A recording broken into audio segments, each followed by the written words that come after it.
It's Women Crush Wednesday, where we review books published by women. And so with that, Miss Tracy Deonn. It's a spiritual war of good versus evil, and at the center of it stands a black girl, Bree Matthews. In Tracy Deonn's 2020 young adult novel, Legendborn, Bree Matthews is a young girl who links the sudden death of her mother to a growing spiritual warfare. This discovery comes by way of magic, which Bree takes notice of on her first night on a North Carolina college campus. The discovery leads her to a secret society called Legendborn, a network of people who possess magical powers and who fight for the forces of good. Their adversary are called Shadowborn, a demon kind of the Legendborn. And in the book, they're explained to us they come to our side to feed on and amplify negative human energy, chaos, fear, anger. Those emotions sustain them. If they get strong enough to use the ether, they'll use it to go corporal, and they can attack us physically, then too. Now, Shadowborn enters through different gates around the world, and it's the Legendborn's responsibility to guard the gates and or handle any Shadowborn that's entered. However, over the past few months, there have been more and more gates left open and Shadowborn roaming the world, specifically North Carolina, and Bree wants to get down to who's responsible for the death of her mother. The same night Bree first noticed magic was the same night of an off-campus dispute that got her placed in the college mentorship program. Her mentor, Nick, not only is a member of the Legendborn, but his father is one of the senior officials of the society. Yet Nick wants nothing to do with his father or the secret society. However, his new mentee, Bree, wants everything to do with it. Nick contested heavily. Not only did he not want to show his face back in the society, but the thought of bringing a black woman in as his page or mentee would put all the focus on them. Bree didn't care. The truth of her mother's death lied in the halls of the society, and she was determined to go as far as she could, so Nick complies.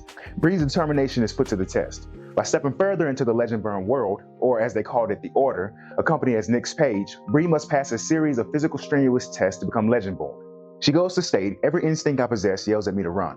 Just a couple of miles and I could go back in the real world, where there are no rituals, slabs, and robes and magical oaths. But it isn't the real world, is it?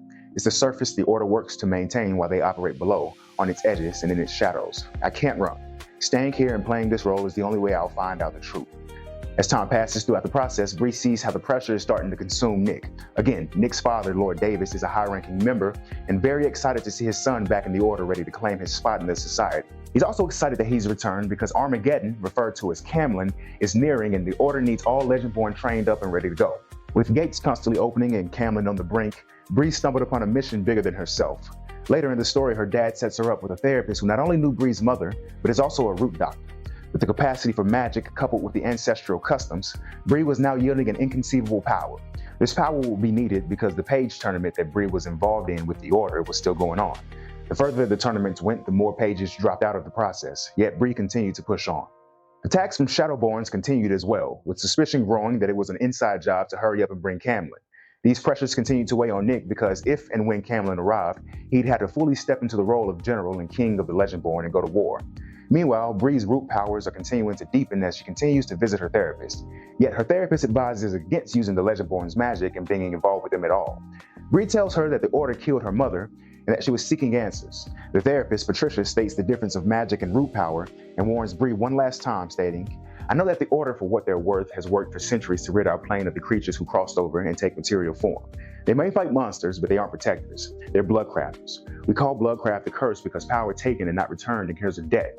In the universe, and the dead will always come to collect one way or another. The Order has tied power to their bloodlines for hundreds of years. Tell me, Bree, how large do you think their debt is? Do you know how they have to pay it? The only currency that bloodcraft accepts is suffering and death. Bree would take her words to heart, moving with more intention throughout the page tournament. She would continue to succeed in every test while other pages continued to fall off. The story reveals three truths at this point. The reason the Order killed Bree's mother, Bree's true hierarchy in the spiritual war, and the beginning of Camlin. For a deeper dive into Legendborn, check out Cover to Cover episode 13, a discussion about the magic within you, link in the description. Like if you enjoyed this segment, share if it can benefit others, subscribe for more book-related content. Till then, stay in the book and stay out the way.